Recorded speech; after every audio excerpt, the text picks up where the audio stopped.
यहां पे आदिवासी भाई बहन आज ज्यादा आए हैं,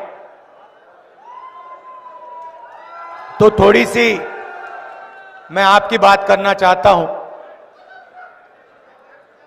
कुछ समय पहले किसी ने मुझे मोबाइल फोन पे एक वीडियो भेजा। मध्य प्रदेश का कोई नेता था, मुझे वीडियो भेजा। मैंने वीडियो को प्ले किया, प्ले दबाया और उस वीडियो में एक बीजेपी का नेता आदिवासी युवा के ऊपर पेशाब कर रहा था।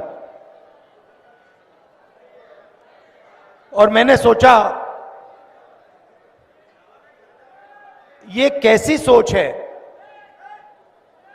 कि बीजेपी का एक नेता आदिवासी पर पेशाब कर रहा है और दूसरी साइड उसका कोई चमचा वीडियो ले रहा है।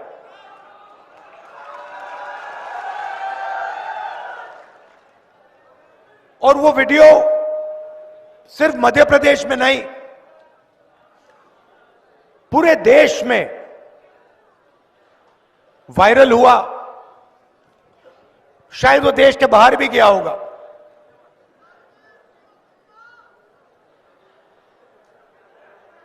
ये है विचारधारा बीजेपी की। सिर्फ आदिवासियों के साथ नहीं, दलितों के साथ, आदिवासियों के साथ, गरीब पिछड़ों के साथ, जहां भी ये कमजोर लोगों का अपमान कर सकते हैं, ये करते हैं। कुछ समय पहले इनके एक भाषण में मैंने सुना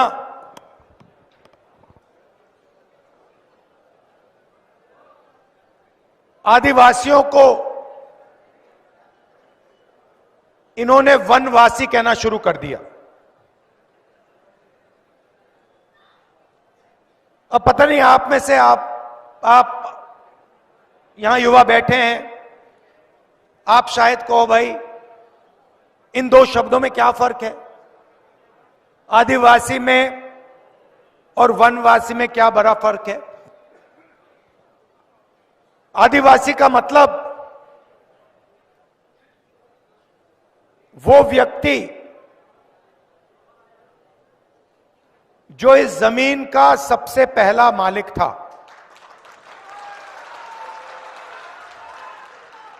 ये लोग आपको बताते नहीं हैं, मगर ऐसा समय था जब इस देश में, पूरे देश में आदिवासी लोग रहते थे। आप देश के पहले मालिक हो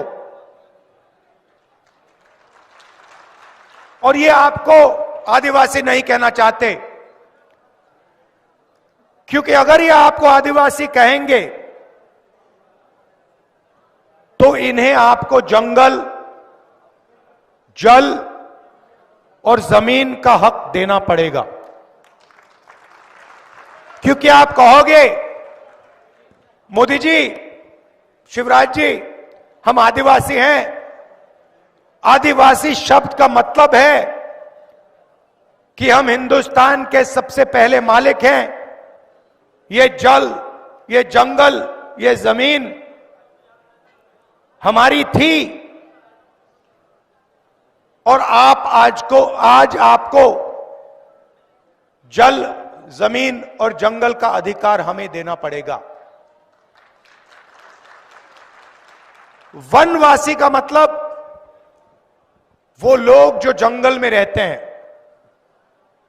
आदिवासी हिंदुस्तान के ओरिजिनल मालिक, वनवासी वो जंगली लोग जो जंगल में रहते हैं, इससे बड़ा आपका अपमान नहीं हो सकता। आप वनवासी नहीं हो, आप हिंदुस्तान के ओरिजिनल मालिक हो। और इस बात को समझकर, इस बात को मानकर कांग्रेस पार्टी ने ट्राइबल बिल दिया, जमीन अधिग्रहण बिल दिया, पैसा कानून दिया, आपकी जमीन आपको वापस दी, जंगल में आपको हक दिया। क्यों? क्योंकि हम आपको आदिवासी मानते हैं। उनका कहना है कि भाई आप वनवासी हो, आप जंगल में रहो,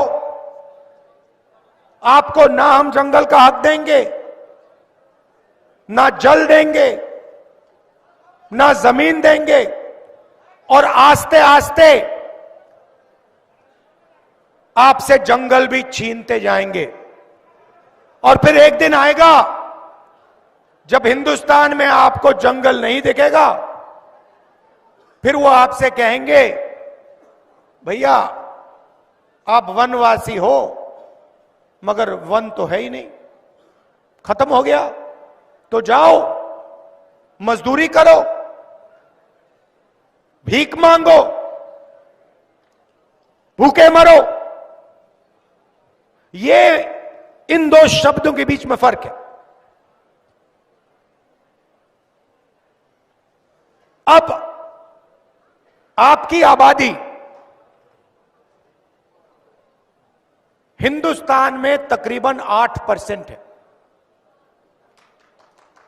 यह नंबर याद रखिए। जीतू जी, मध्य प्रदेश में आदिवासियों की आबादी कितनी है? मध्य प्रदेश में आपकी 22% है, 24%,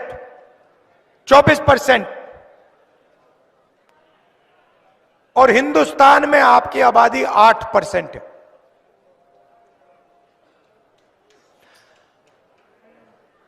अब आप एक काम कीजिए, हिंदुस्तान की सबसे बड़ी कंपनियों की लिस्ट निकालिए। चाहते हो मैं आपको दे दूंगा, और उनके मालिकों के नाम पढ़िए। 200 मालिकों में से आपको एक मालिक आदिवासी वर्ग का नहीं मिलेगा।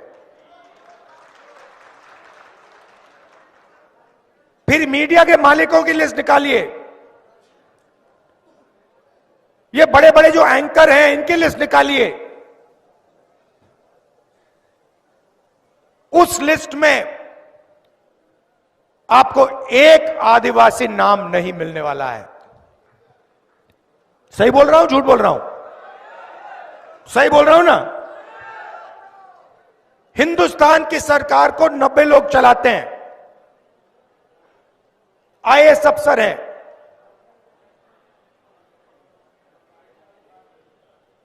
पूरा का पूरा बजट ये बांटते हैं। डिफेंस में कितना जाता है, आपके बच्चों की शिक्षा में कितना जाता है, मनरेगा में कितना जाता है,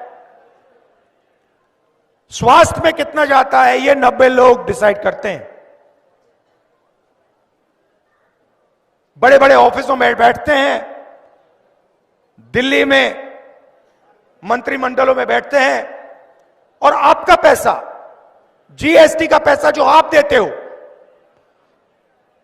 आप जो सिर हिला रहे हैं, आपने शर्ट खरीदी, 18% आपने दिया। अदानी वही शर्ट खरीदता तो वो भी 18% देता, तो आपका पैसा है। 90 में से एक अफसर आदिवासी, एक।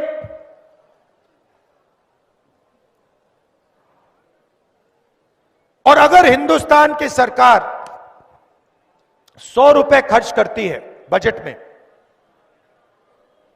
तो आदिवासी अफसर 10 पैसे का निर्णय लेते हैं। आबादी 8%, भागीदारी 100 रुपए में से 10 पैसे।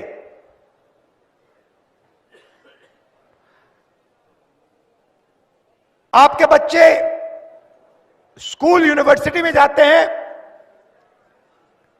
प्राइवेट कॉलेज, प्राइवेट यूनिवर्सिटी में आपको पैसा देना पड़ता है, लाखों रुपए लगते हैं। लगते नहीं लगते? लगते हैं ना। प्राइवेट कॉलेजेस यूनिवर्सिटीज के मालिकों की लिस्ट निकालिए,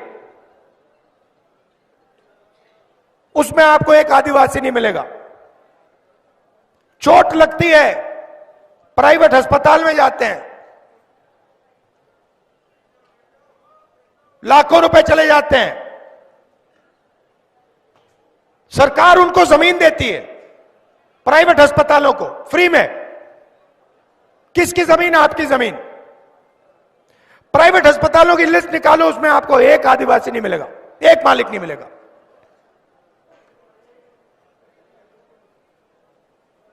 ये आपकी सच्चाई है।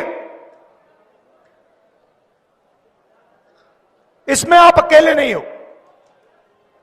जो आपके साथ हो रहा है वो दलित वर्ग के साथ भी हो रहा है, जो उनके साथ हो रहा है वो पिछड़ों के साथ भी हो रहा है, वो गरीब जनरल कास्ट के साथ भी हो रहा है।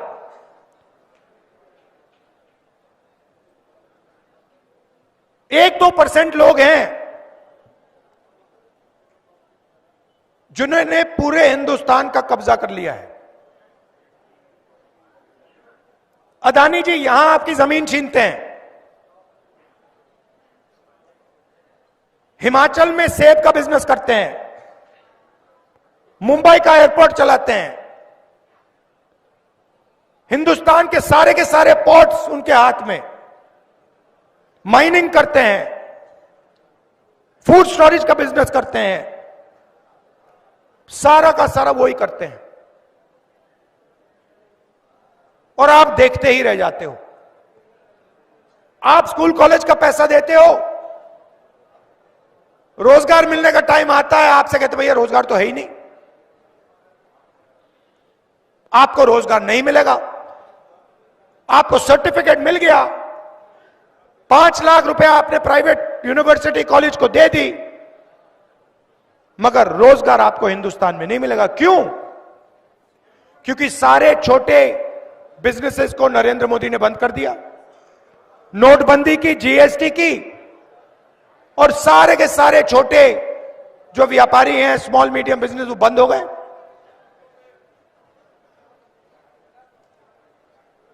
पूरा का पूरा काम 2-3 अरबपतियों के लिए हो रहा है।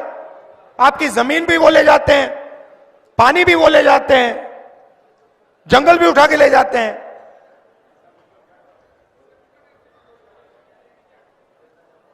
तो ये बदलना है। सबसे पहला कदम जाति जनगणना, जिससे सबको पता लग जाएगा इस देश में किसकी आबादी कितनी है, आदिवासी कितने हैं, उनके पास कितना धन है, कितनी संस्थाओं पर उनका कंट्रोल है, दलित कितने हैं, कितना धन है, कितनी संस्थाओं पर कंट्रोल है, पिछड़े कितने हैं, कितना धन है, कितनी संस्थाओं पर कंट्रोल है, साफ आपके सामने आ जाएगा। क्रांतिकारी कदम है। हरी क्रांति, सफेद क्रांति, उतना बड़ा कदम है ये। और ये जैसे ही हमारी सरकार आएगी हम ये करके दे देंगे आपको।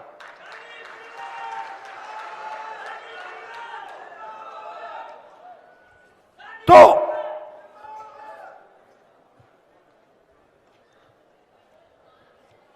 हम चाहते हैं कि इस देश में सामाजिक न्याय हो, आर्थिक न्याय हो, किसानों के साथ न्याय हो। किसानों का उदाहरण देता हूं आपको।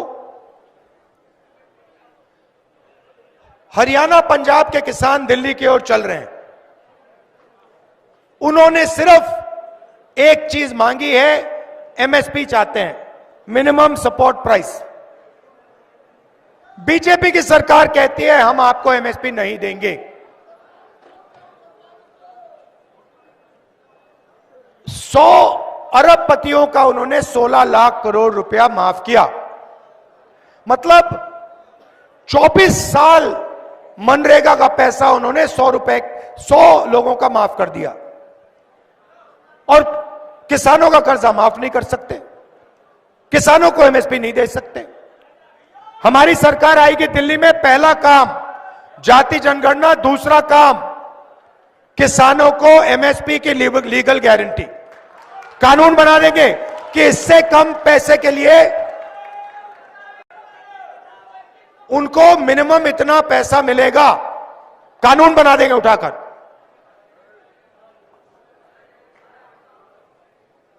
तो ये हम आपके लिए करना चाहते हैं।